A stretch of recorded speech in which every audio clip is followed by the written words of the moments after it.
ஏங்க கோவில் கருவறைக்குள்ள போகணுமான்னு கேட்டா, அருமை சகோதரர்களே, கருவறையெல்லாம் லாஸ்ட் ஸ்டெப் தான், கோவில் 2வது ஸ்டெப் தான்.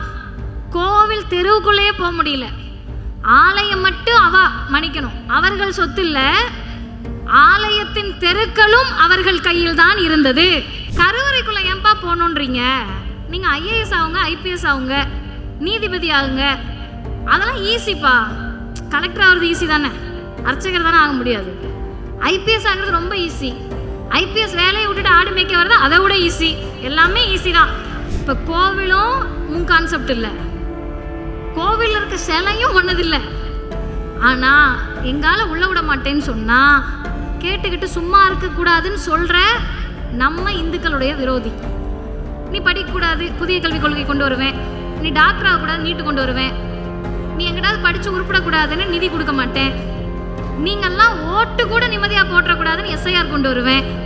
நீங்களாம் வாழ்ந்துடவே கூடாதுன்னு சொல்லி சிட்டிசன்ஷிப் அமெண்ட்மெண்ட் ஆக்ட் கொண்டு வருவேன்னு எல்லாவற்றையும் கொண்டு வரக்கூடிய BJP RSS தமிழர்களுக்கு மட்டுமல்ல மனித இனத்திற்கே எதிரி என்பதை சொல்லக்கூடியதுதான் 2026 தேர்தல்.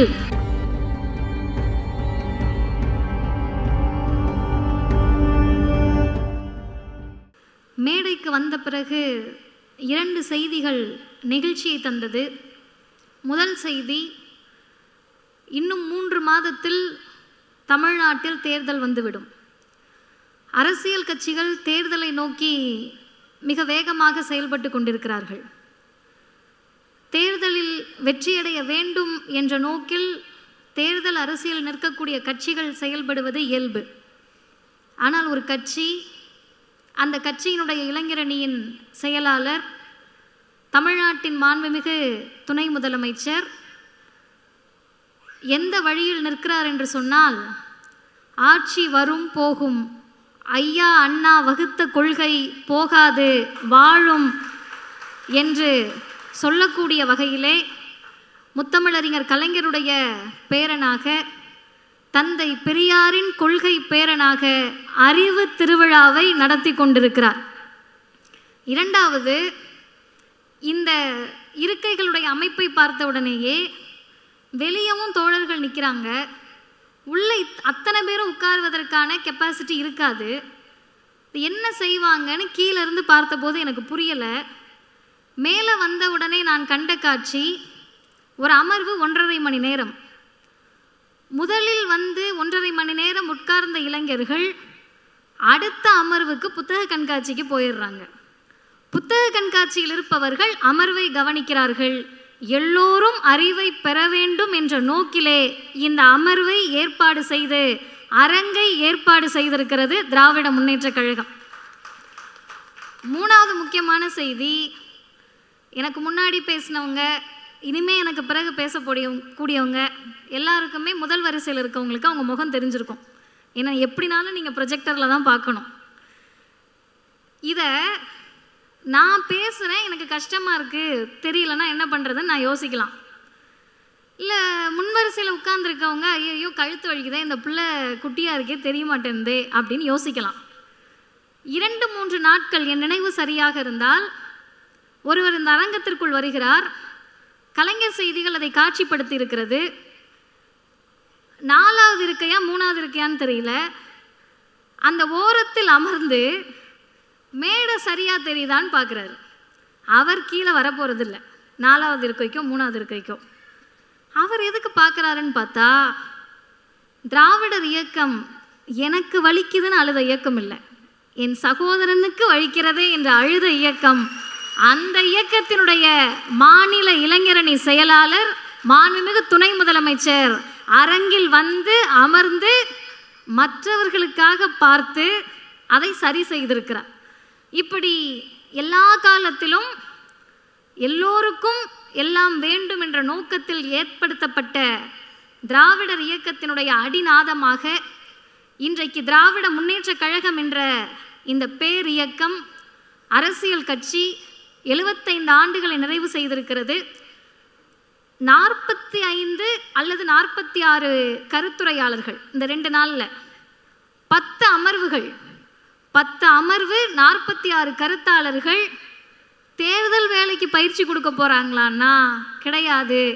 அடுத்த தலைமுறைக்கு பயிற்சி கொடுக்க போகிறோம் என்ற நோக்கோடு நடைபெறும் இந்த கருத்தரங்கத்தில் எனக்கு முன்னால் பேசி அமர்ந்திருக்கக்கூடிய ஊடகவியலாளர் பெரும் மதிப்பிற்கும் மரியாதைக்கும் உரிய அண்ணன் இந்திரகுமார் தேரடி அவர்களே, எனக்கு பின்னால் பேச இருக்கக்கூடிய திராவிட முன்னேற்றக் கழகத்தின் மாணவரணி செயலாளர் பெரும் மதிப்பிற்கும் மரியாதைக்கும் உரிய அண்ணன் ராஜீவ்காந்தி அவர்களே, இந்த நிகழ்ச்சியில் மட்டுமல்ல, நம்ம ஐயா பிரதமரும் நிதியமைச்சரும் எங்கெங்கேயோ போய் என்னென்னமோ பேசி பார்த்தாங்க, திருக்குறள் அது இதுன்னு. இவருக்கு அகநானூறு தெரியும், புறநானூறு தெரியும், சங்க இலக்கியம் தெரியும், நிதி மேலாண்மை தெரியும், தமிழ்நாடு எப்படி காப்பாற்ற வேண்டும் நிதித்துறையில் என்பதும் தெரியும் என்பதை பறைசாற்றி கொண்டிருக்கக்கூடிய நிதி மற்றும் சுற்றுச்சூழல் காலநிலை மற்றும் மாற்றுத்துறை அமைச்சர் பெரும் மதிப்பிற்கும் மரியாதைக்கும் உரிய அண்ணன் தங்கம் தென்னரசு அவர்களுக்கும் இன்று மட்டுமல்ல நெகிழ்ச்சியோடும் மகிழ்ச்சியோடும் சொல்லுகிறோம், இன்னும் 100 ஆண்டுகளுக்கு இந்த இயக்கத்தை வழிநடத்துவதற்கு எங்களிடம் தலைமை இருக்கிறது என்று இருமாப்போடு சொல்வதற்கு உரிய அத்துணை தகுதியையும் பெற்றிருக்கக்கூடிய மாண்புமிகு தமிழ்நாட்டின் துணை முதலமைச்சர் அவர்கள் உள்ளிட்ட அனைவருக்கும் வணக்கம். உண்மையாகவே நமக்கெல்லாம் வாழ்க்கை இவ்வளோ கஷ்டமாகும்னு நான் நினச்சதே கிடையாது. ஏன்னா யூடியூப் கமெண்ட்டில் உட்காந்து கதறுன்னு போட்டுட்டு அரசியல் பண்ணிகிட்டு இருக்கவங்களுக்கு மத்தியில் மூத்த அண்ணன் 15 பக்கம் புக்கு, நடு அண்ணன் லேப்டாப்பு, நான் புத்தகம் கையுமா வர வேண்டியதாக இருக்குது. அவ்வளவு எளிமையாக அரசியல் பண்ணிகிட்டு இருக்காங்க. ஏன் இவ்வளோ புத்தகத்தோடு வரணும்னா, இந்த மாதம் கோட்டா இன்னும் எனக்கு முடியல. என்ன கோட்டா? மாதம் ஒரு தலைப்பு எடுத்து அடிப்பாங்க. நான் மட்டும் இல்லை, நாங்கள் எல்லோரும் வாங்குவோம். இந்த மாதத்திற்கு எனக்கு என்ன கோட்டான்னு கேட்டிங்கன்னா, ஆலயம் என்ன அவர்கள் சொத்தா? திராவிடர் கழகம் கடவுள் இல்லைன்னு சொல்லக்கூடிய இயக்கம். இதை நீங்கள் நாளைக்கெல்லாம் கண்டுபிடிச்சிட்டு வந்து எங்களை அடிக்க தேவையில்லை. நானே சொல்கிறேன், கடவுள் இல்லை என்பதை கொள்கையாக வைத்திருக்கக்கூடிய இயக்கம் எங்கள் கழகம், திராவிடர் கழகம். மதிவதனைக்கு கடவுள் நம்பிக்கை கிடையாது. ஆனால் இன்விடேஷனை பார்த்தோன்னே எனக்கு தோணுச்சு, மிக சிறப்பாக அழைப்புதலை ஏற்பாடு செய்துவிட்டு என் தலைப்பில் கொஞ்சம் ஸ்பெல்லிங் மிஸ்டேக் விட்டுட்டாங்களோ அப்படின்னு எனக்கு தோணுச்சு. ஆலயம் என்ன அவர்கள் சொத்தா, அந்த இருக்கு மேலே புள்ளியை தெரியாமல் வச்சுட்டாங்களோ அப்படின்னு தோணுச்சு. புரிந்தவர்கள் கைத்தட்டலாம். இப்போ ஆலயம் என்ன அவர்கள் சொத்தா என்ற தலைப்பில் கருப்பு சட்டையை போட்டுக்கிட்டு மதிவதனி பேசலாமா? திகாரவங்களை பேச வச்சு திமுக வேடிக்கை பார்க்குதா? இந்துக்களே ஒன்று கூடுங்கள் அப்படிலாம் நீ கூப்பிட முடியாது. ஏன்னா முன்வரிசையில் பார்க்கிறேன், எங்கள் அண்ணன் ஒருத்தருக்கு நெத்தியில் கேப்பே இல்லை. இந்த பக்கம் எங்கள் அண்ணன் மஞ்சள் சட்டையோடு குங்குமத்தோடு வந்து உட்காந்துருக்காரு. இப்போ வெளியே போய் ஒரு பைட்டு கொடுக்க போனேன், எங்கள் அக்கா மாதிரி யாரோ ஒருத்தர் வந்து இவ்வளோ கயிறு மதிவதனின்னு வந்து கட்டி பிடிக்கிறாங்க. அதனால் இந்துக்கள் எல்லாம் இங்கே இருக்காங்க, நீ அங்கே கூப்பிட்டேன்னா ஒருத்தர் வர முடியாது. இப்போ இந்த தலைப்பை எல்லோரும் அனைத்து ஜாதியினரும் அர்ச்சகராக வேண்டும் என்ற நிலையில் இந்த தலைப்பை பேசினார்கள். மாநில சுயாட்சியாக இருக்கட்டும், எனக்கு முன்னால் பேசியவர்களாக இருக்கட்டும், இந்த தலைப்புக்குள் இருக்கக்கூடிய உரிமைகளை பற்றி பேசினார்கள். ஆனால் எனக்கு இந்த தலைப்பை பார்த்தோன்னே என்ன தோணுச்சுன்னா, ஆலயம் என்ன உங்கள் அப்பா விட்டு சொத்தா? அப்படிதான் ப்ராக்டிக்கலாக லிட்ரலாக கேட்குற கேள்வி. ஆனால் இந்த இயக்கம் ஆலயம் என்ன உன் சொத்தான்னு மட்டும் கேட்கல, படிப்பு என்ன உன் வீட்டு சொத்தா, அரசு வேலை உன் சொத்தா, உயர்நீதிமன்றமும் உச்சநீதிமன்றமும் உங்கள் தாத்தா விட்டு சொத்தா, சட்டமன்றமும் நாடாளுமன்றமும் உங்கள் சொத்தா, எல்லா இடத்திற்கும் வருவோம் என்று கேட்ட இயக்கம் ஆலயத்தை பற்றி ஏன் கேட்கணும்?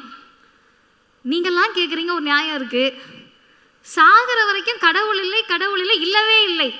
இங்கே இருக்கக்கூடிய வழக்கறிஞர்களுக்கு தெரியும், அது கன்ஃபெஷன் ஸ்டேட்மெண்ட். அழுத்தி சொல்லுகிறார். ஒரு முறை சொன்னோம்னா நமக்கு இருக்கிற தாடிக்கும் நமக்கு இருக்கிற உருவத்துக்கும் சாமி ஆக்கிடுவாங்க. 3 முறை சொல்லி வைப்போம், அழுத்தமாக சொல்லி வைப்போன்னு சொன்ன பெரியார் ஏன் ஆலய உரிமையை பற்றி பேசணும்? ஒன்றுமே கிடையாது. கோவில் இருக்குது, சாமி இருக்குது, கும்பிட போகணுமா வேணாமான்றது என்னோட சாய்ஸ், என் தேர்வு. ஆனால் கோவிலுக்குள் எல்லோரும் போக வேண்டும் என்பது அடிப்படை உரிமை, சுயமரியாதை, தன்மான உணர்ச்சி. அந்த தன்மான உணர்ச்சியை சாமி கும்பிடுறவங்க மட்டும்தான் கேட்கணும்னு எந்த சட்டமும் சொல்லலை. சாமி கும்பிடுறவங்க கேட்டிருந்தாங்கன்னா சாமி கும்பிடாத பெரியார் அமைதியாக இருந்திருப்பார். சாமி கும்பிடுறவங்க கேட்கல, அதனால் பெரியார் கேட்டார். இதை நான் சொல்லலை, பயங்கரமான எவிடன்ஸ்லாம் எடுத்துகிட்டு வந்திருக்கேன். எங்களுடைய கழகத்தின் தலைவர் ஆசிரியர் ஐயா வீரமணி அவர்கள் பேசினாலும் நான் பேசினாலும் எங்கள் பக்கம் திருப்பிடுவாங்க.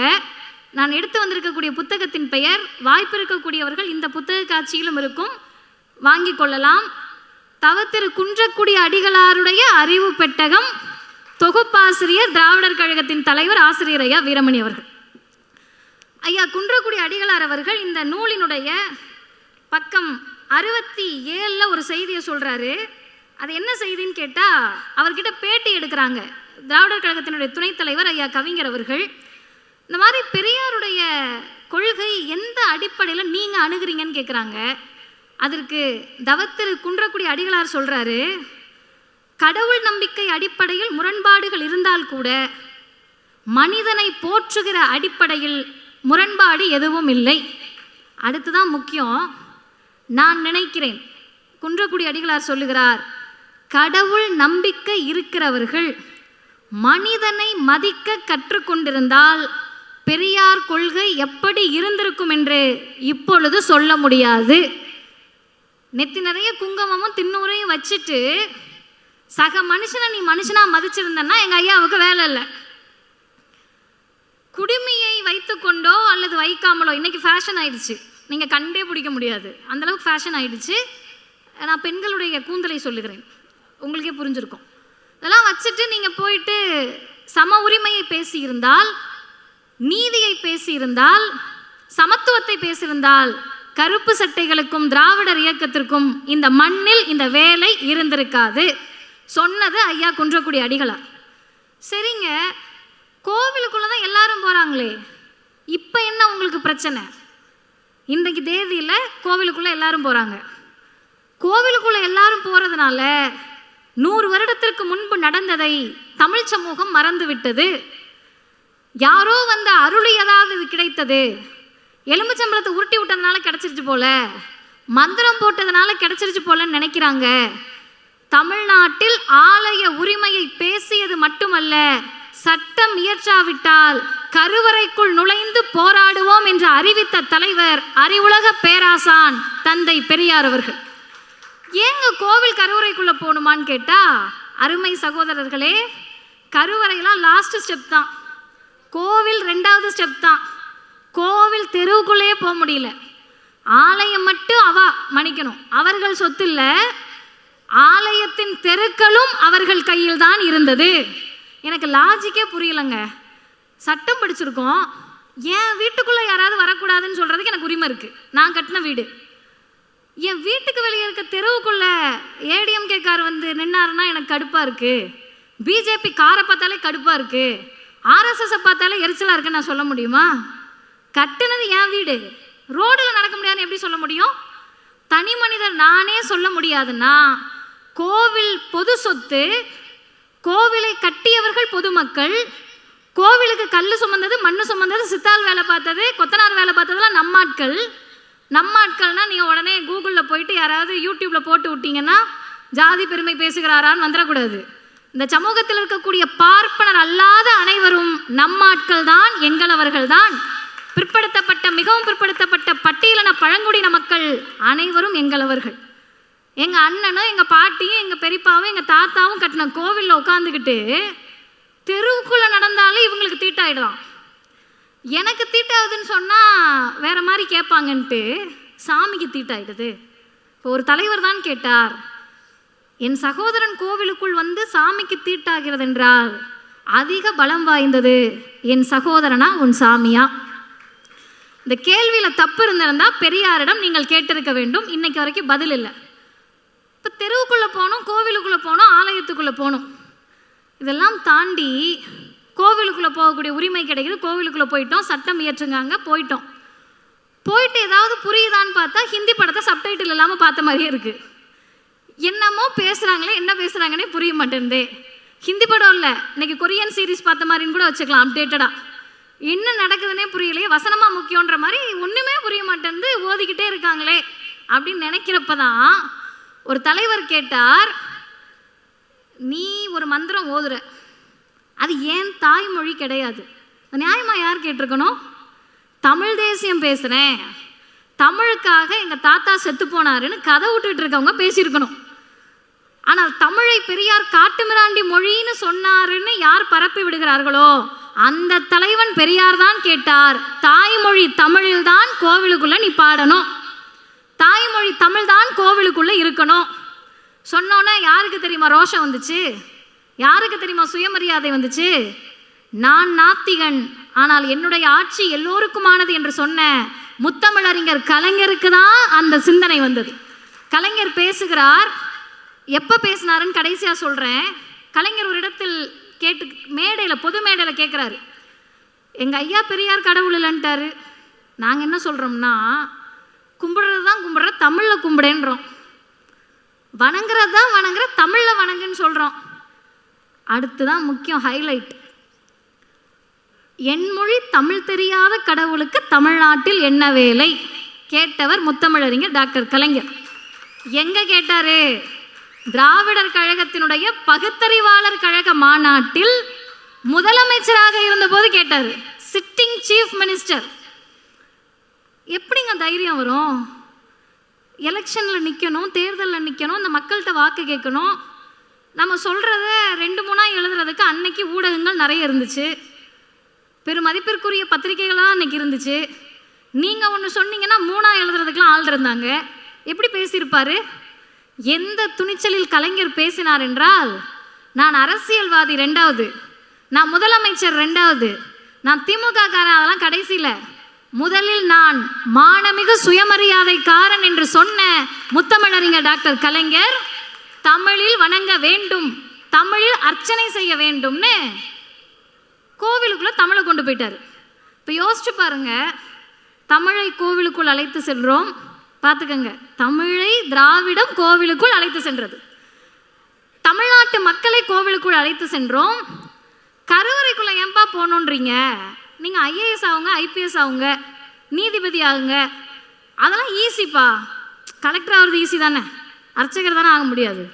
ஐபிஎஸ் ஆகிறது ரொம்ப ஈஸி, ஐபிஎஸ் வேலையை விட்டுட்டு ஆடு மேய்க்க வர்றது அதை விட ஈஸி, எல்லாமே ஈஸி தான், அதை விட அர்ச்சகர் வேலை கஷ்டம் அப்படின்னு கேட்டால், அருமை சகோதரர்களே சகோதரிகளே, இந்த மண்ணினுடைய உளவியலை புரிந்து கொள்ளுங்கள். சிரித்து கொண்டே இதை நாம் பேசி கொண்டிருக்கிறோம், காரணம் உரிமையை பெற்றிருப்பதால். உரிமையை பெறாத காரணத்தில் இது எவ்வளவு வலியாக இருந்திருக்கும். உரிமை பெறாமல் இடுப்பில் துண்டை கட்டிக்கிட்டு நம்ம தாத்தாவும் பாட்டனும் கோவிலுக்குள்ளே வெளியே நின்றுட்டு நான் கும்பிடுற சாமி என்னை பார்க்க விட மாட்டேன்றப்ப அவர்களுக்கு அது எந்த வழியை தந்திருக்கும். இதெல்லாம் தாண்டி கோவிலுக்குள்ளே போன உடனே அர்ச்சனை போடுவாங்க. அர்ச்சனை போடுறப்ப தின்னூர் இன்றைக்கும் நீங்கள் போய் பார்த்தீங்கன்னா தெரியும், எங்கெங்க இருக்குது தீண்டாமை, ஜாதி எங்கெங்க இருக்குது, எல்லாம் நல்லா இருக்கும்ல. நாளைக்கே போங்க, மயிலாப்பூர் போங்க, வேறு எங்கேயாவது கூட போகலாம், எங்கே பெரிய கோவில்கள்லாம் இருக்கும் அங்கே போங்க. திருநூறை கொடுக்குறப்ப, அச்சதையை கொடுக்குறப்ப கையை ஒட்டி கொடுக்க மாட்டாங்க, இப்படி போடுவார்.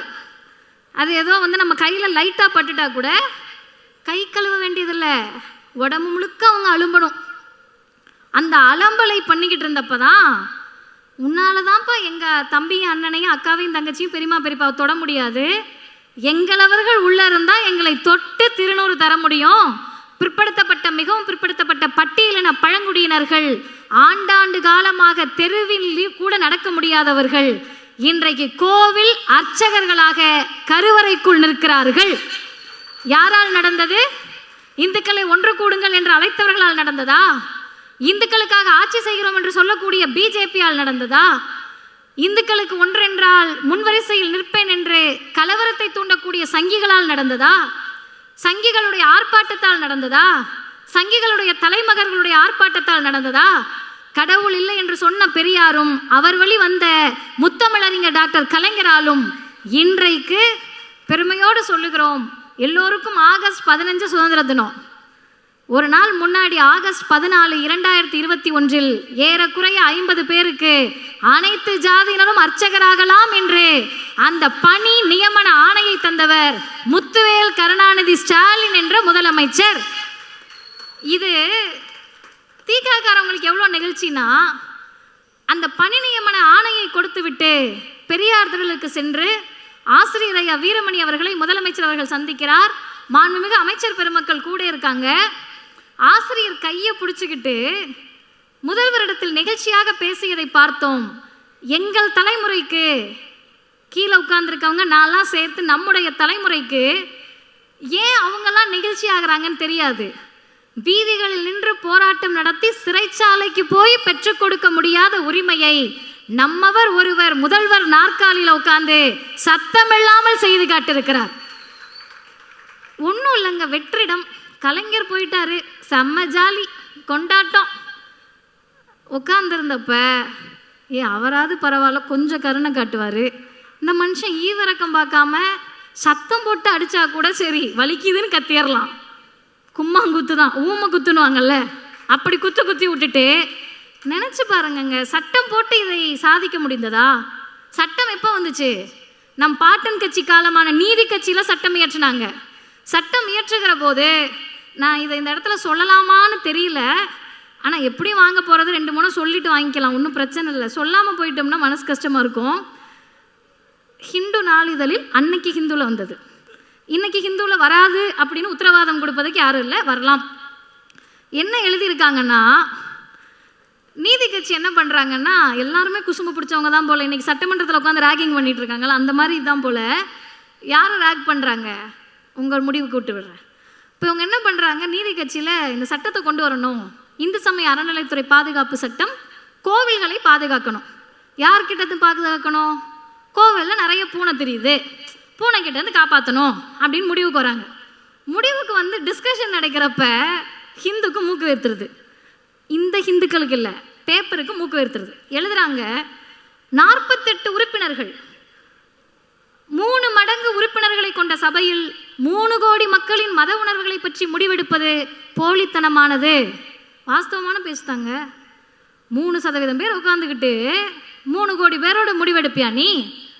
ஒன்றிய அரசுலையும் ஒன்றிய அரசினுடைய உறுப்பினர்களாகவும் இந்தியா முழுவதும் 3% உட்காந்துக்கிட்டு 97% மக்களுடைய உரிமைகளை முடிவெடுப்பேன்னு சொன்னா அது போலித்தனமானது தானே. 3% பார்ப்பனர்கள் உட்கார்ந்துக்கிட்டு 97% பார்ப்பனர் அல்லாத மக்களுடைய பிசி, எம்பிசி, எஸ்சி, எஸ்டியுடைய கல்வியில் தலையிடுவீர்கள் என்றால் அது போலித்தனமானது இல்லையா? 3% உட்கார்ந்துக்கிட்டு 97% கோவிலுக்குள்ள விட மாட்டேன்னா அது போலித்தனமானது இல்லையா? 3% உட்கார்ந்துக்கிட்டு 97% கோவில் தெருவுக்குள்ள விட மாட்டேன்னா அது போலித்தனமானது இல்லையா? இந்த கேள்வியை அன்றைக்கு கேட்டார்கள். சட்டம் நிறைவேறியது. 3 செய்திகளோடு நான் நிறைவு செய்கிறேன். தெருவுக்குள்ளே வந்துட்டோம், கோவிலுக்குள்ளே வந்துட்டோம், இன்றைக்கி கருவறையில் பணி நியமன ஆணை வந்துருச்சு. இன்னும் என்ன? ஆலயம் என்ன அவர்கள் சொத்தா? எதுக்குங்க கேட்குறீங்க? எதுக்கு கேட்குறோம்னா, நமக்கெல்லாம் ஒரு பிரச்சனைனா அவங்கக்கிட்ட போவோம், அவங்களுக்குள்ளே பிரச்சனைனா யார்கிட்ட போவாங்கன்ற மாதிரி நீதிமன்றங்கள் இன்றைக்கு கண்ணீர் வெடிக்கிறது. உனக்கெல்லாம் பிரச்சனைனா என்கிட்ட வருவ, என் அமர்வுக்கு இந்த கேஸ் வந்துடக்கூடாதுன்னு அவங்க பார்த்துக்கிறாங்கன்னு உச்ச நீதிமன்றத்தின் தலைமை நீதிபதி புலம்புகிறார். இப்போ இந்தியாவை ஆள்வது யார்? இந்தியாவை ஆளக்கூடியதாக எது இருக்கிறது? இந்தியாவினுடைய உச்ச நீதிமன்ற தலைமை நீதிபதி இன்றைக்கு கவலை தெரிவிக்கக்கூடிய அளவிற்கு யார் அவர்களை ஆட்டி படைக்கிறார்கள்? ஏதோ பிரச்சனையை கேட்டாலும் உச்ச நீதிமன்றம் ஒரு அண்ணனுக்கு தான் புரிஞ்சிருக்கு, நன்றிண்ணா. எல்லாரும் என்ன பண்ணுறாங்கன்னா வரிசையாக உச்சநீதிமன்றத்துக்கு ஓடிடுறாங்க. உச்சநீதிமன்றத்துக்கு போன உடனே அங்கே பார்த்துக்கலாம், டீலிங் தான், நான் தானே நீ தானே அப்படின்னு 2 வழக்கில் தீர்ப்பு கொடுத்தாங்க. இந்த 2 வழக்கு தீர்ப்பையும் மேலோட்டமாக பார்த்தால் அனைத்து ஜாதியினரும் அர்ச்சகராகலாம், பிரச்சனை இல்லை. அடுத்து உயர்நீதிமன்றத்துக்கு கேஸ் வருது, அனைத்து ஜாதியினரும் அர்ச்சகராகலாம், பிரச்சனை இல்லை. அதுக்கு அடுத்து ஒரு லைன் போடுறாங்க, ஆகம விதிப்படி நடைபெறக்கூடிய கோவில்களில் இல்லை, ஆகம விதிப்படி எந்த கோவில்கள்லாம் இருக்குன்னு கணக்கெடு, அதுக்கு ஒரு கமிஷன் போடு.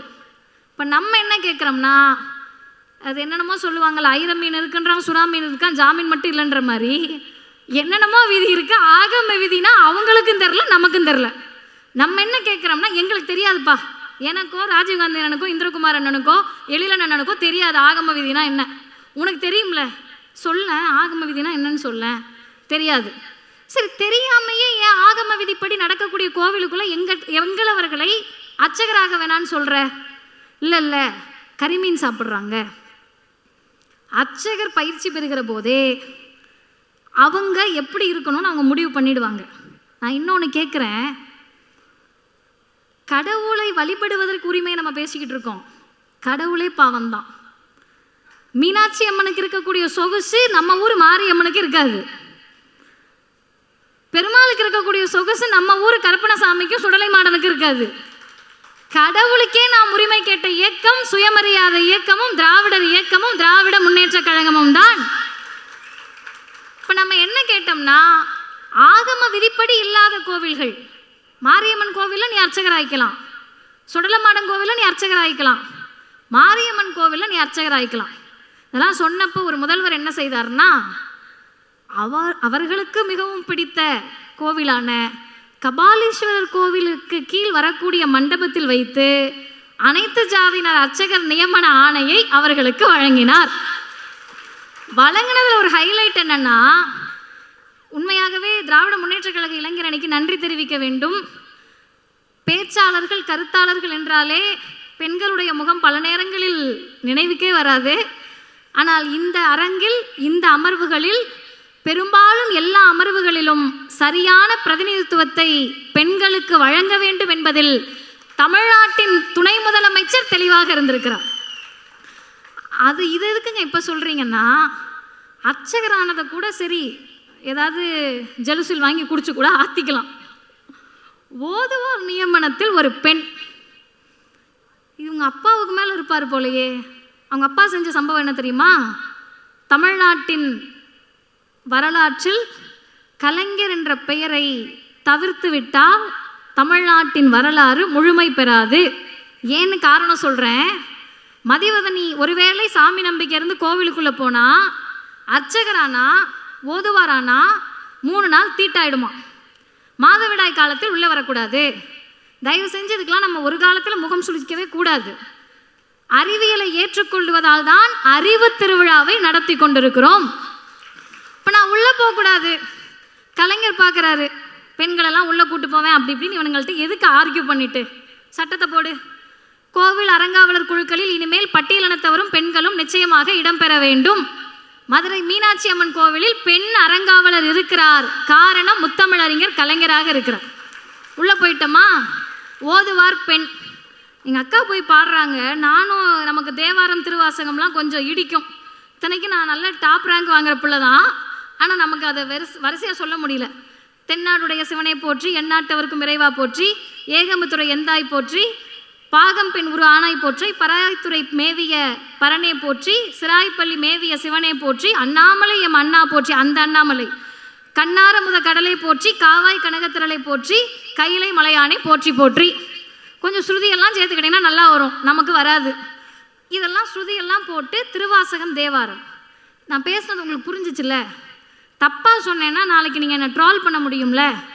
காலமாக தப்பாக சொல்கிறாங்களா சரியாக சொல்கிறாங்களான்னு தெரியாத சமஸ்கிருதம் கோவிலுக்குள் ஒலித்த போது தாய்மொழியான தமிழில் தேவாரமும் திருவாசகமும் ஒலித்தது திராவிட முன்னேற்ற கழகத்தால், முத்துவேல் கருணாநிதி ஸ்டாலின் என்ற முதலமைச்சரால். இறுதியாக சொல்லி முடிக்கிறேன், வாய்ப்பிருந்தால் இதெல்லாம் எங்கேருந்து எடுத்தீங்க? எங்கள் சுயமரியாதை பிரச்சார நிறுவனத்திலிருந்து எடுக்கலை. ஏன்னா மனசு புண்படுத்தக்கூடாதுல்ல. அவங்களுக்கும் மனசு இருக்குது, நமக்கும் மனசு இருக்குது, அது புண்படுத்தக்கூடாது. இந்து மதம் எங்கே போகிறது, சடங்குகளின் கதை எழுதியவர் பெரியார் அல்ல, தீகாக்காரங்கள்ல, அக்னிஹோத்திரம் ராமானுஜம் தாத்தாச்சாரியார் எழுதிய புத்தகம். வாய்ப்பிருந்தால் வாங்கி படியுங்கள். இதில் என்ன செய்தி சொல்லியிருக்காருன்னா, நம்மளாவது எப்போ கோவில் எங்களது விட்டுட்டு வெளியே போ அப்படின்லாம் சொல்லலை. நல்லா கேட்டுக்கோங்க, கோவில் எங்களது விட்டுட்டு வெளியே போன்னு நம்ம சொல்லலை. நீயும் இரு நாங்களும் இருன்னு சொல்கிறோம். ஆனால் இவர் என்ன சொல்கிறாருன்னா, பூஜை என்பது ஆரியர்களுக்கானது இல்லை. ஏங்க இல்லை? ஆரியர்களுக்கு சிலை வழிபாடு இல்லை. அப்போ யார்கிட்ட இருந்து ஆட்டையை போட்டாங்க, யார்கிட்ட இருந்து எடுத்தாங்க அப்படின்னு கேட்டால் இவர் சொல்லுகிறார், தமிழர்கள் வரலாற்றில் தான் சிற்பம் செய்யக்கூடிய முறை இருந்தது. கல்லை சிற்பமாக உருவாக்கக்கூடிய முறை தமிழர்களிடம் இருந்தது. கல்லை சிற்பமாக உருவாக்கினார்கள், அதை வணங்கினார்கள். கடவுளானது, கடவுளுக்கு அவர்கள் பூவை வைத்து வழிபட்டார்கள். பூசை, அந்த பூசை ஆரியர்களால் பூஜையானது.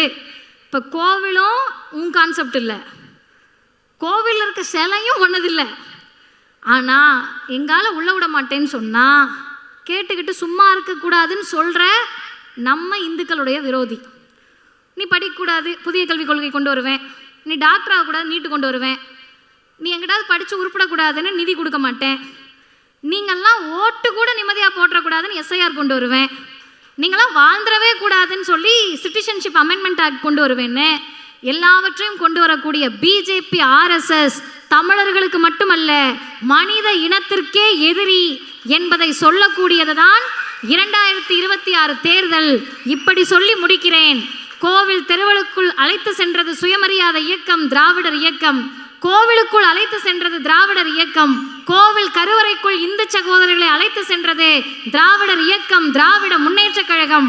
கோவிலுக்குள் பெண் ஓதுவாரை அழைத்து சென்றது திராவிடர் கழகம், திராவிட முன்னேற்ற கழகம். இந்துக்களே ஒன்று கூடி 2026 ஆலயம் மட்டுமல்ல, எதுவும் உங்க அப்பா வீட்டு சொத்து கிடையாது, தமிழர்களின் திராவிடத்தின் சொத்து என்பதை நிரூபிக்க திராவிட முன்னேற்ற கழகம் ஆட்சி அமைக்கும். வாய்ப்புக்கு நன்றி, வணக்கம். வாழ்க பெரியார், வளர்க பகுத்தறிவு.